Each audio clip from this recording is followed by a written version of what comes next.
Meus amigos, hoje, mais uma vez, é dia de Vasco, mais um jogo pelo Campeonato Brasileiro. O Vasco, infelizmente, entrou na zona do rebaixamento e o empate hoje tira a gente da zona, mas é contra o Internacional lá em Porto Alegre, hein?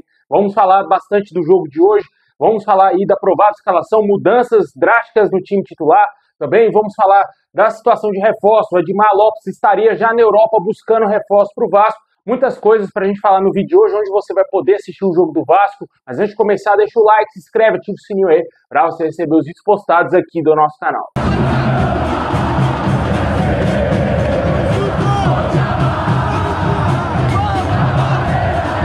Bom, pessoal, hoje o Vasco vai enfrentar o Internacional às 6h30 da noite, jogo fora de casa, lá no Beira-Rio, em Porto Alegre. E essa partida terá transmissão da Record TV, no R7.com, também na Cazé TV e também no Premier Clubes. Todas essas emissoras irão transmitir a partida de hoje do Vasco. O Vasco, infelizmente, entrou na zona do rebaixamento após o empate do Santos ontem, nos últimos minutos contra o Sport. O Sport estava vencendo por 2-0, acabou cedendo o empate ao Santos, com um jogador a mais ainda, hein, cara? O Sport acabou vacilando, um jogo que era muito importante para o Vasco, uma vitória do Sport. Infelizmente, o Vasco acabou entrando na zona do rebaixamento com esse empate do Santos. E é sempre bom ressaltar que, em comparação a outros clubes, como por exemplo o Vitória, o Vasco tem 3 jogos a menos, né? Tem um jogo de hoje e ainda 2 jogos a cumprir. Com certeza é uma coisa a se apegar ainda, né? Mas o rendimento do Vasco é muito fraco. A gente teme, lógico, pelo pior, porque se perder esses 3 jogos que tem a menos, começando por hoje pelo Internacional e os 2 outros jogos, com certeza o Vasco será seríssimo candidato a cair de divisão nesse ano. Certamente a diretoria não tem mostrado pressa em buscar reforço, em melhorar a equipe do Vasco, tanto que hoje a zaga é bizarra. A provável escalação hoje do sistema defensivo do Vasco, acho que nem no videogame ninguém iria fazer o que o Fernando Diniz vai fazer hoje na zaga, né, cara? Infelizmente, essas são as situações que temos hoje. Hoje o Vasco vai jogar contra um adversário extremamente complicado. Se fosse 2, 3 rodadas atrás, seria em tese um adversário que lutaria contra o rebaixamento também, porque não estava jogando nada, estava afundado lá embaixo no Internacional. Porém, a pausa do Mundial serviu para o Internacional voltar muito mais forte, diferentemente do Vasco, que voltou muito mais enfraquecido, cansado. Não sei como que foi a intensidade dos treinamentos do Fernando Diniz, mas o elenco voltou morto, né? Ninguém faz nada dentro de campo. E o Internacional voltou voando. Vai passar o carro se o Vasco não jogar nada hoje. E certamente o Vasco não é favorito. E para piorar a escalação que o Fernando Diniz vai mandar a campo hoje, vai ter o Hugo Moura de zagueiro, meu amigo. Um jogador que não foi zagueiro nenhuma vez na sua vida. Em alguns jogos do Vasco ele foi recuado para a zaga, mas o cara não é zagueiro, mano. Não faz sentido utilizar. Por que não pega um zagueiro da base mesmo, mano? Coloca um jogador ali da base, se não quer dar oportunidades para esses outros zagueiros horrorosos que temos, como Maurício Lemos, Lucas Oliveira. Pega um garoto da base do que é melhor do que o Hugo Moura, velho. Não dá, mano. É muita bizarrice que eu tô vendo aí com o Diniz fazendo algumas maluquices aí no Vasco. Não temos elenco e mesmo assim ele quer inventar, não é? Às vezes menos é mais. Nunca se esqueça disso. E a escalação do Vasco hoje deverá ser Léo Jardim, Paulo Henrique na lateral direita, Hugo Moura e Lucas Freitas na zaga, Lucas Piton de volta e a lateral esquerda, que ficou fora do jogo na Sul-Americana.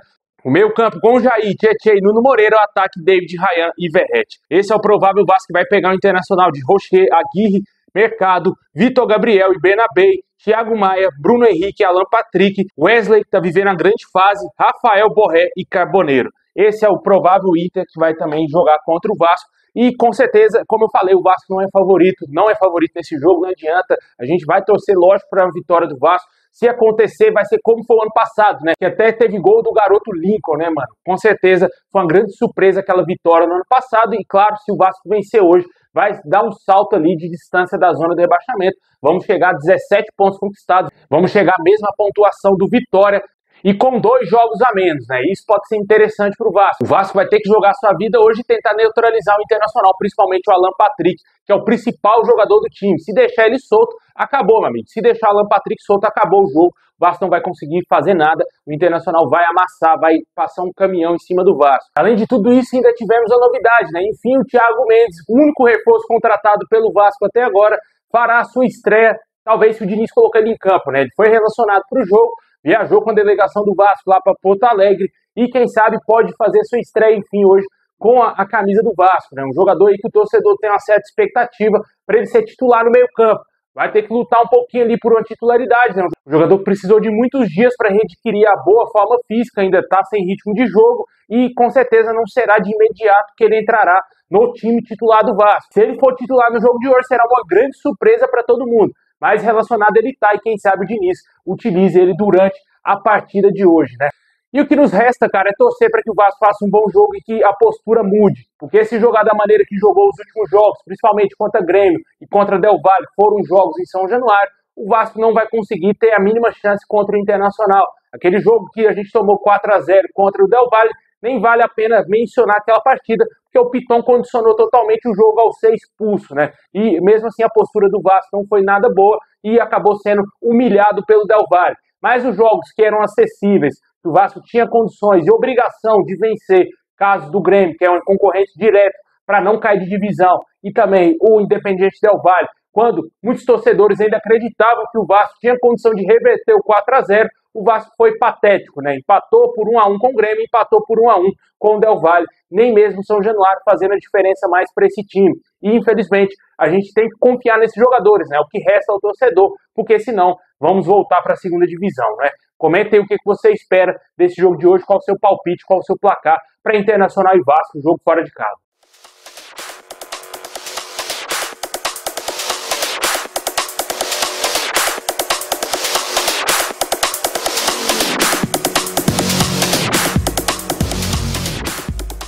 Bom, agora vamos dar um girão nas notícias. Tivemos aí, nesse último final de semana, uma notícia trazida pelo jornalista Tébaro Schmidt de que o Vasco estaria devendo 30 milhões de reais devido a comissões a empresários de jogadores aí que passaram pelo Vasco. Segundo as informações, essa dívida vem se acumulando, porém, a diretoria do Vasco rapidamente trouxe uma nota oficial desmentindo a informação trazida por esse jornalista que trabalha no Grupo Globo. Logicamente, o torcedor vascaíno criticou muito a postura do jornalista, até porque ele tem ligação à Globo, né, que historicamente odeia o Vasco. E, com certeza, o torcedor já associa rapidamente a ele estar querendo depreciar o clube e, principalmente, a imagem do Vasco. E o Vasco, por sua vez, trouxe a informação de que não está devendo ninguém e que todos os compromissos dessa diretoria do Vasco está rigorosamente em dia. O Vasco não está devendo esses 30 milhões trazidos por esse jornalista, só que tem um porém nisso tudo. O jornalista trouxe novamente uma resposta à nota oficial do Vasco. Ele disse que entrou em contato com pessoas da diretoria do Vasco, uma dessas pessoas seria o Amodeu, ele até trouxe prints de conversas, ele reafirmou que o Vasco está assim em dívida com essas pessoas. Com certeza não sabemos a fundo em quem acreditar, lógico. O torcedor tende a acreditar no clube, tende a acreditar na gestão do Pedrinho, nesse ponto aí, né? Mas a gente espera que realmente o Vasco esteja certo e que não esteja devendo esses 30 milhões de reais e que o jornalista tenha se equivocado, pra gente não falar outra coisa aqui, né? Julgar o jornalista. Não vou sair julgando o cara porque a fundo eu não tô trabalhando lá no Vasco, eu não sei o que tá acontecendo dentro do clube, mas as informações que ele teve de pessoas que trabalham dentro do Vasco, de uma apuração melhor de que realmente o Vasco está devendo esses 30 milhões. O Vasco, por sua vez, como tinha que ser, se defendeu e disse que é mentira, né? Recusou totalmente e rejeitou totalmente a informação trazida por esse jornalista, né? Comentem quem você acredita, se você acredita lá no jornalista Tébaro Schmidt do Grupo Globo ou se você acredita na nota oficial do Vasco. Bom, pessoal, agora vamos falar do mercado, né? Segundo as informações do podcast Cruz Maltino, o Admar Lopes está na Europa tentando negociar reforços para o Vasco. Um desses jogadores claramente deve ser o Andrés Gomes, que é o grande alvo do Vasco para o ataque nessa janela de transferência. Jogador colombiano de 22 anos, está no Rennes da França. O Vasco teria interesse em contratá-lo por empréstimo com opção ou obrigação de compra. A gente ainda não sabe quais serão os moldes dessa negociação. O fato é de que ele é o grande alvo para o ataque.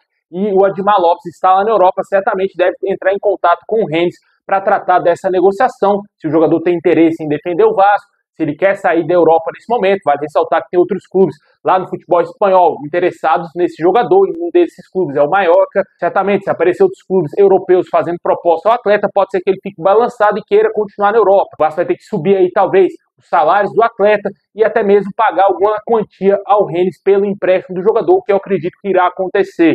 E além dessa situação, o Vasco busca zagueiros.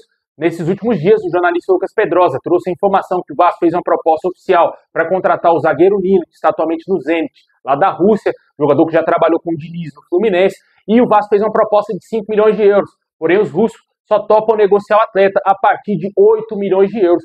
Claramente, o Vasco não tem essa grana para investir nesse jogador. Já até achei estranho o Vasco fazer uma proposta de 5 milhões de euros e ainda mais 8 milhões, né? Longe disso, o Vasco não tem esse dinheiro e o Nino praticamente não virá para o Vasco, praticamente está descartada essa negociação. E o outro zagueiro seria o zagueiro Yerry Mina, que está atualmente no Cagliari, aquele mesmo, com passagem pelo Palmeiras, jogou no Barcelona, jogou no Everton, na Premier League e também jogou lá na Fiorentina até chegar ao Cagliari. É um jogador aí que já tem experiência, jogador de seleção colombiana, seria um ótimo reforço. Só que essa negociação, segundo as informações, é uma negociação difícil. O jogador tem contrato com o Cagliari e aparentemente não deve estar querendo retornar à América do Sul nesse momento. Ele quer jogar a próxima Copa do Mundo, está atuando em alto nível, jogando no campeonato italiano, e a gente não sabe se o Vasco vai fazer uma proposta oficial para contratar esse zagueiro, diferentemente do Nino. É uma negociação que pode voltar a acontecer, né? O Nino é uma situação bem complicada, o Vasco não tem dinheiro, não tem o que fazer. O Yerry Mina pode ser uma possibilidade, dependendo se o Cagliari estiver disposto a negociá-lo. Vamos ver o que vai acontecer nessa situação. O fato é de que a diretoria dá mostras que quer contratar zagueiro e atacante, né? Não sabemos se vai trazer ainda o meio-campista para ser reserva do Coutinho. Reserva não, né? Porque o Coutinho nem joga, né, cara? Ninguém nem sabe quando o Coutinho vai voltar a jogar. Teve uma lesão contra o Botafogo depois de um mês parado. O primeiro jogo que teve, o jogador já machucou e ninguém sabe mais quando ele vai voltar a jogar. E esperamos que o Vasco traga mais um meio-campista, porque é extremamente importante. O Nuno Moreira tá quebrando um galho ali na meia e o reserva dele para a posição, vencendo ali talvez o Garré e também o Estrela que tá voltando de lesão. Não tem como você exigir do garoto que teve uma gravíssima lesão e fazer alguma coisa aí pelo meio-campo do Vasco, né? E a diretoria tem que abrir o olho, tem que ser ágil e coisa que não está sendo, na minha opinião, né? Comenta aí se você acredita que o Admar Lopes vai trazer bons reforços para o Vasco, não trazendo jogadores do nível do Lloyd Augusto e Garré, que foram os reforços que o Marcelo Santana buscou lá na Europa. Esperamos aí que venha algo melhor, né? Já está de bom tamanho, né? Mas tem que contratar, né, meu amigo? Tem que contratar. O Vasco precisa urgente de um zagueiro para chegar e ser titular dessa zaga.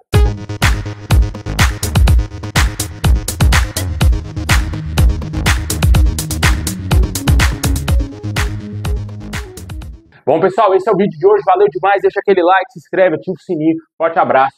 É nóis. Assim que acabar Vasco Internacional, vamos trazer um pós-jogo. A gente nem estava trazendo tanto pós-jogo assim. Poucas pessoas estavam acompanhando nossos pós-jogos, aí por isso que eu parei de trazer pós-jogo aqui no canal, né? Mas o jogo de hoje é um jogo mais cedo, né? Aquele jogo lá, 9h30 da noite, um jogo que acaba quase meia-noite. E hoje dá para trazer um pós-jogo, independentemente do resultado. Vamos estar aqui falando desse jogo contra o Internacional. Tamo junto, forte abraço. É nóis.